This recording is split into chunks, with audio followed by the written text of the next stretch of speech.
네, 소설가 한강 씨가 노벨 문학상을 받으며 한국 문학의 새 역사를 썼습니다. 관련해서 김원식 대중문화평론가와 자세한 내용 짚어보겠습니다. 어서 오십시오. 네, 안녕하십니까. 네, 안녕하십니까. 말 그대로 신드롬입니다. 이번에 한강 작가가 수상을 하면서 예기치 못한 파격이라고 해서 한강의 기적이라고 부르는 분들도 있더라고요.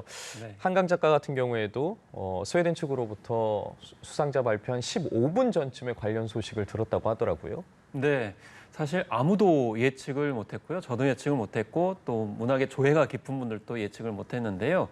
본인도 예측을 못한 상황에서 사실 식사 자리 와중에 이제 연락을 받았다 이렇게 언급을 했습니다. 사실 한강 작가의 대표 시 중에 하나가 어느 늦은 저녁의 나는입니다.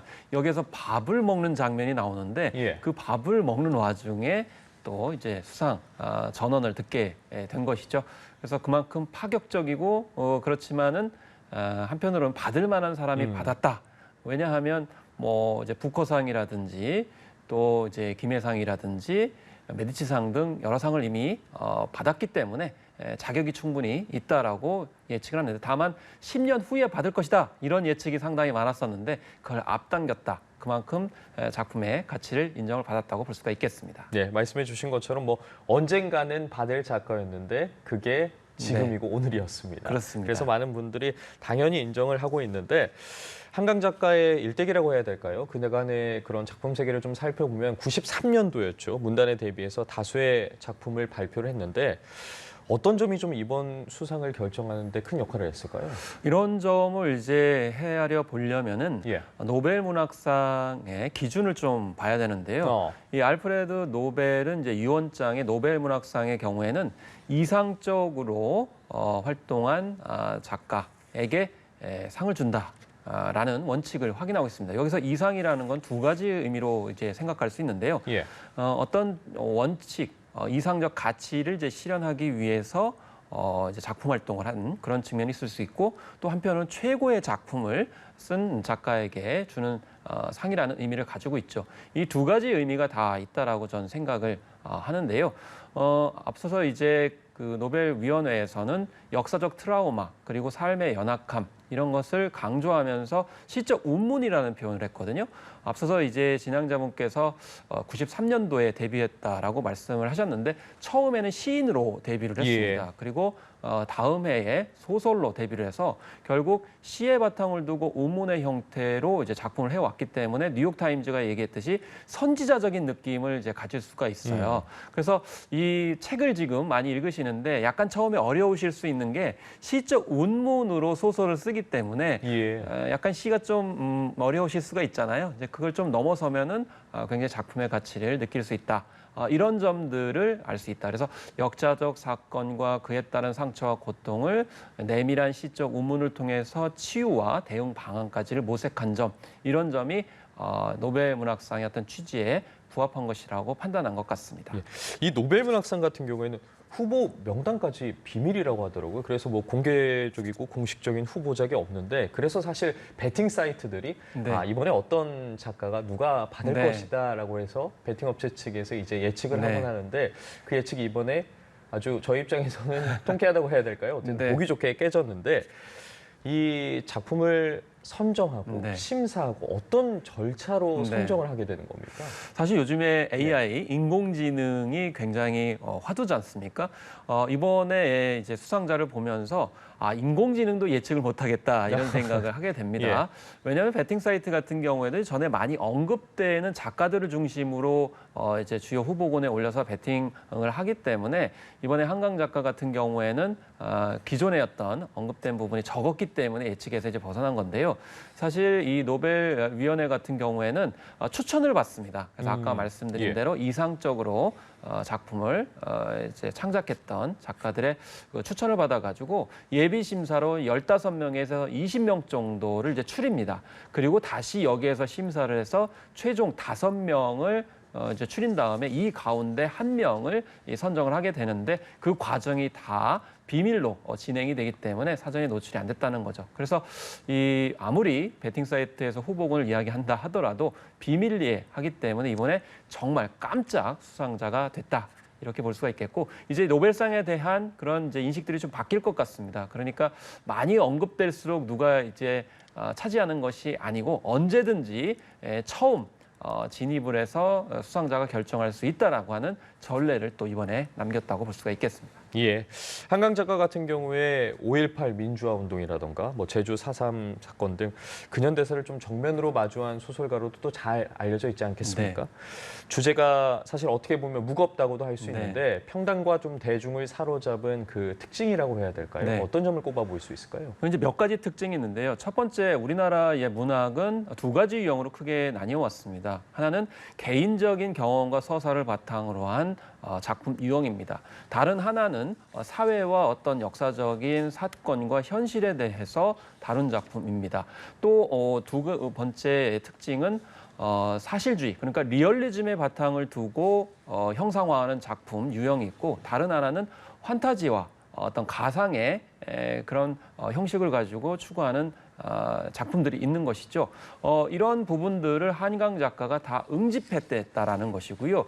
또 한편으로 더 나아가서 한국 현대사에 관련된 작품들은 주로 남성들이 창작을 해왔습니다. 예. 이런 작품들은 주로 총체적인 서사, 전체적인 어떤 사건의 전모를 통해 가지고 주제의식을 전하는 그런 측면들이 있는데 여기에는 여성주의 어떤 관점 그리고 섬세한 묘사, 개인에 대한 그런 이제 대응, 이제 묘사 등이 좀 떨어졌었거든요. 이제 그런 부분들을 한강 작가가 풍성하게 채워졌다라는 점에서 봤을 때 크게 공헌점이 있다. 그리고 차별성이 있다. 이렇게 볼 수가 있겠습니다. 네, 이 같은 한강 작가의 작품을 미리 접하신 분들도 있겠지만 이번 수상을 계기로 한강 작가의 작품을 한번 읽어보고 싶다, 접해보고 싶다 하시는 분들이 굉장히 많아졌는데 그와 관련한 질문이 있었습니다. 노벨위원회와의 전화통화에서 한강 작가가 한강 작가를 처음 알게 된 사람에게 어떤 책을 가장 먼저 추천해주고 싶냐라고 물었더니 최근에 이제 출간한 작품이죠. 작별하지 않는다부터 시작하기를 바란다고 했거든요. 네. 그 이유가 있을까요?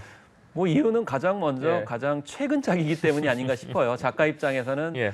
최근에 낸 작품이 좀 더 많이 이제 읽히길 바란다라는 생각이 들 수도 있는데요. 그렇지만 이제 문학적으로 봤을 때는 한강 작가의 어떤 시작과 최근작을 모두 다 알 수 있는 점이 이제 특징이죠. 그래서 2023년에 이제 메디치상을 이제 프랑스에서 받았고 또 에밀 김혜상까지도 수상을 했던 작품성이 있는 그런 소설이 되겠습니다. 내용은 4.3의 그런 역사적인 사건을 모티브로 해서 세 여성이 찬찬히 어떤 역사적 사건에 따른 고통과 이에 따른 치유를 모색하는 작품입니다. 그렇기 때문에 이제 한강 작가의 모든 것을 볼 수도 있고요. 또 가장 대중적인 작품이라고 생각이 듭니다. 그래서 이전작, 뭐 최신주의자라든지 예. 그리고 소년이 온다가 좀 약간은 어려우셨다면 이 작별하지 않는다를 통해서 또 쉽게 알아가실 수 있지 않을까. 그래서 거꾸로 역으로 가셔서 이 작품 세계를 온전히 접하시는 것도 좋을 것 같습니다. 네, 역순으로 한번 네. 작가의 작품을 접해보는 것도 괜찮을 것 같다는 네, 말씀해 그렇습니다. 주셨는데 그리고 어제 저희도 직접 한강 작가의 아버지인 한승원 소설가의 이제 소감 발표 현장을 연결해 보게 됐는데 그 자리에서 이제 한승원 작가가 딸 한강 작가의 수상에는 번역가의 역할이 굉장히 네. 크다고 했거든요. 이번에 영어로 이제 번역한 영국 번역가죠. 데보라 스미스에게도 관심이 많이 쏠리고 있는데 어떤 인물입니까? 그 데보라 스미스는 영국인이고요. 사실 영국에 지금 한류 열풍이 엄청납니다. 예. 그래서 영국 정부 당국도 약간 당황하거든요. 아니 영미권 학생들은 영어만 잘해도 충분히 생활을 하는데 왜 굳이 한국어를 배우려고 하는지 모르겠다 이렇게까지 얘기할 정도로 아하, 예. 한류 특히 한국에 대한 관심이 많습니다. 이 데보라 스미스도 한국에 대한 관심이 굉장히 많아서 독학으로 한국어를 이제 배웠고요. 근데 한국어를 독학으로 배우니까 너무 이제 만족하지 못하는 거죠. 그래서 본격적으로 한국학 석사, 박사 과정까지 마쳤습니다. 그리고 한강 작가에 주목을 해서 한강 작가의 작품을 번역을 해가지고 그 일부를 이제 출판사에 의뢰를 했습니다. 이 책을 내가 출간했으면 좋겠다. 그리고 홍보까지도 이제 한 그런 상황이기 때문에 여기서 우리가 함의점을 얻어야 되는 것은 한국에 대해서 한국 문화에 대해서 우호적인 외국인들 특히 유럽인들도 상당히 많다는 겁니다. 자발적으로 번역으로 알려주는 그런 분들이 많기 때문에 그분들과 같이 자연스럽게 번역 자본하는 것이 중요하다. 더더군다나 이분들이 한국학, 한국에 대한 관심이 많아요. 예. 그러니까 우리가 번역을 하려고 하면 단순히 문장을 서양을 직역하는 것이 아니고 한국의 역사, 문화, 사회를 알아야만이 좀 더 정확하게 번역을 할 수 있기 때문에 이런 부분에 있어서 외국인들이 한국에 관심이 많으니까 우리나라에서도 이런 학생들, 젊은 세대를 바탕으로 해서 한국학, 우리 이제 한국 문화에 대해서, 역사에 대해서 같이 공유할 수 있는 커리큘럼, 번역 시스템 이런 것들을 같이 체계화하는 것이 무엇보다 우리 한국 문화, 한국 문화를 알릴 수 있는 굉장히 좋은 길을 찾는 방법이라고 이제 생각이 자연스럽게 드는 것이죠. 예, 소위 말하는 K 문학이 이제 더 네. 세계에 널리 알릴 수 있도록 노력이 좀 필요해 보이는데 그렇습니다. 저희가 그리고 대담에 앞서서 작가가 직접 운영하는 독립서점에 취재 기자가 나가 있었는데 지금 그 독립서점도 그렇고 뭐 대형 서점부터 네. 뭐 작은 서점들까지도 지금 소위 오픈런이라고 해요. 저희가 네. 명품에 많이 쓰는 용어인데 그렇죠. 작가의 책을 얻기 위해서 열기가 정말 대단하거든요. 그런데 네. 다 지금 팔렸다고 해요. 구할 수가 없는 상황이라고 하는데 이번 계기가 좀 독서 열기로 이어질 거라고 보십니까? 저는 충분히 독서 열기가 좀 힘을 받았다 이렇게 생각이 들어요. 이제 예. 텍스트 힙 트렌드도 있습니다만은 그 텍스트 힙 트렌드를 주도하고 있는 것이 바로 20대들이거든요. 우리가 젊은 세대들은 책을 너무 안 읽는다 이렇게 얘기를 하지만 지금 젊은 세대는 책에 굉장히 관심이 많습니다. 서울국제도서점 같은 경우에도 20대가 그런 관람객의 그런 붐을 일으키는 주역이었거든요. 특히 SNS를 매개로 해서 좋은 작품, 좋은 책을 읽고서 그것을 인증하고 공유하는 것이 대단히 이제 좋은 그런 분위기를 만들어가고 있는데요. 사실 노벨 문학상을 우리 작가들이 수상할 것 같은데 수상하지 못한 그런 측면이 있어요. 그러니까 역시 우리는 좀 언어적 한계 때문에 인정을 못 받는 건가 이런 좀 절망감도 있었는데 이번에 한강 작가의 수상을 통해 가지고 문학적 자신감, 문화에 대한 자신을 얻게 됐기 때문에 미래의 세대인 젊은 세대들이 책에 대한 관심을 더 많게 하는 기폭제가 됐습니다. 그래서 이 단순히 지금 한시적인 그런 현상만이 아니고 저는 젊은 세대가 책을 관심을 가졌기 때문에 이게 지속 가능성이 있을 것 같다는 생각이 들고 무엇보다도 이 젊은 세대들이 원하는 어떤 책들이 좀 더 많이 출판 생태계에 이제 나왔으면 좋겠고 또 요즘에는 출판인들이 좀 자부심을 많이 느낀다고 그래요. 왜냐하면 젊은 세대가 이렇게 책에 대한 관심이 많고 특히 도서전에도 많이 찾고 독립서점에 찾다 보니까 좀 약간 디지털 세대에 좀 밀렸었는데 오히려 SNS라는 디지털 환경이 책 읽는 문화와 결합시킬 수 있구나라는 점을 확인했기 때문에 이것을 우리가 어떻게 잘 발전시키고 성장시킬지에 대해서 좀 고민을 하면 더 좋겠습니다. 예, 말씀해 주신 뭐 독서 열기를 비롯해서 출판계의 활기 여기서 그치지 않고 나아가서 좀 우리나라 문학의 전반이라고 해야 될까요? 이런 부분에도 큰 영향을 미칠 것 같은데 어떤 네. 효과 등을 좀 기대해 볼 수 있을까요? 일단 봉준호 감독이 예. 아카데미에서 상을 받으면서 이제 그런 얘기를 했거든요. 한국에는 나보다도 더 훌륭한 감독들이 많다 이렇게 이제 언급을 했거든요. 사실 뭐 해외에서는 일찍부터 우리나라 문학 작품의 수준이 굉장히 높은데 번역 문제가 있어서 제대로 알려지지 못했다는 측면이 있고 이번에 그 문턱을 넘어섰습니다. 그렇기 때문에 지금 해외 출판가에서도 한국에 대한 작품 선호도가 굉장히 높아진 와중에 한강 작가가 노벨 문학상을 받았기 때문에 이제는 입도 선매, 그러니까 선인사를 주겠다고 많은 작가들을 이제 발굴해 나올 것 같은데요. 뭐 저주토끼의 정보라 작가도 뭐 전미 도서상 후보에 오르고 부커상 후보에 오르기도 했었고 또 김혜순 시인 같은 경우에도 전미 이제 도서 비평 협회상까지 받는 등 시 분야에 있어도 저는 향후에 노벨 문학상에 좀 가능성이 있지 않을까 이렇게 생각이 들고 특히 전반적으로 지금 한국 여성 작가들이 세계적으로 굉장히 활약을 많이 하고 있습니다. 예. 그래서 조만간 좋은 소식이 많이 있을 것 같고요. 특히 우리가 K-팝, 영화, 이제 드라마, K-예능이 굉장히 활약을 했는데 저는 그게 떡볶이라고 생각해요.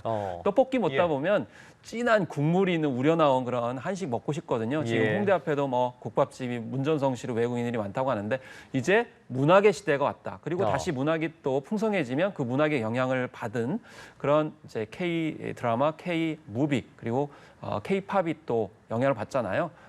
사실 한강 작가의 채식주의자가 앞에 리포트에서 연극으로 제작이 된다고 하니까 이제는 영화로도 나올 것 같고 그래서 K 컨텐츠, K 문화 자체가 힘을 받는 그런 기폭제가 되지 않을까 이렇게 생각을 하고 우리의 어떤 나라의 입지와 국격도 브랜드 가치도 높아질 거기 때문에 이 기회를 우리가 좀 더 풍성하게 토대를 다지는 기회로 삼아야 될 것 같습니다. 예, 정말 긍정적인 효과가 많이 기대될 것 같은데 한강 작가가 또 어젯밤에 서면으로 처음으로 소감을 남겼습니다. 뭐 거대한 파도처럼 따뜻한 축하의 마음들이 전해져 온 것도 본인을 놀라게 하고 있다라고 말했는데 아마 많은 분들이 작가의 글을 통해서 더 놀라고 네. 위로받을 겁니다. 저희 오늘은 여기까지 이야기 나눠보도록 하겠습니다. 지금까지 김원식 대중문화평론가와 함께했습니다. 고맙습니다. 네, 감사합니다.